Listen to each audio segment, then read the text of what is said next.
अस्सलाम वालेकुम जी। Fundamental of physics Halliday Resnick Walker का 10th एडिशन है। Centre of mass and the linear momentum chapter 9 चल रहा है।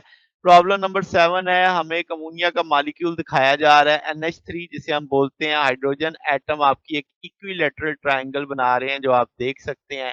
नाइट्रोजन का एटम आपके पास अपेक्स है पेरीमीटर के ऊपर जिसके 3 हाइड्रोजन एटम उसके साथ जुड़े हुए हैं। जैसे नाइट्रोजन से हाइड्रोजन की जो एटॉमिक रेशियो है 13.9 है।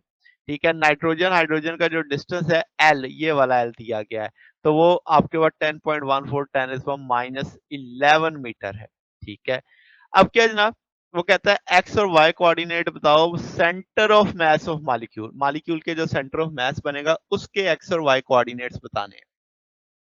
तो जनाब मैं इस इक्वेशन को लिख लेता हूँ। अब नाइट्रोजन का मॉलिक्यूलर मास भी हमें पता है, हाइड्रोजन का भी पता है। अब यहाँ पे मैं कह देता हूँ कि ओरिजिन है।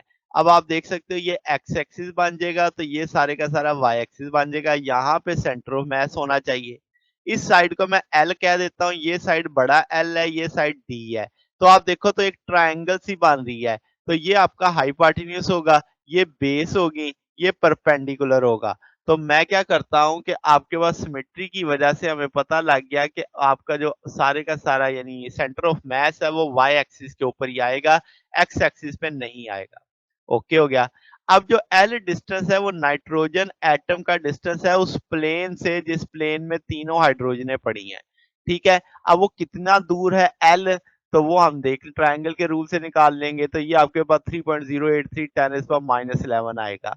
अब सेंटर ऑफ मास की बात करें तो यहां से उस सेंटर ऑफ मास की दूरी और नाइट्रोजन से इस सेंटर ऑफ मास की दूरी का जो यानी प्रोडक्ट है वो बराबर होना चाहिए।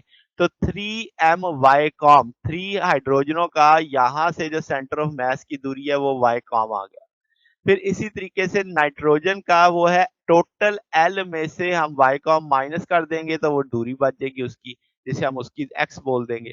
तो अब इस तरीके से लेके सॉल्व कर लेंगे, सिंपल अलजेब्रा है। तो वाई कॉम बराबर आ जाएगा एम एन एल के, और ये 3 mh प्लस एम एन के सारी वैल्यूज मालूम है। वो वैल्यूज लेके सॉल्व करेंगे तो 3.13 10⁻11 मीटर आ जाएगा। तो ये जनाब हमारे पास सोल्यूशन है। अगर आपको इसमें कोई बात पूछनी हो, डाउट हो तो नीचे कमेंट्स में पूछ सकते हैं। वीडियो अच्छी लगी हो तो वीडियो को लाइक कीजिएगा, दोस्तों के साथ शेयर कीजिएगा, चैनल को सब्सक्राइब कर दीजिएगा। अब तक के लिए इतना ही, पक्का इंशाल्लाह हम नेक्स्ट देखेंगे। ओके, अल्लाह हाफिज।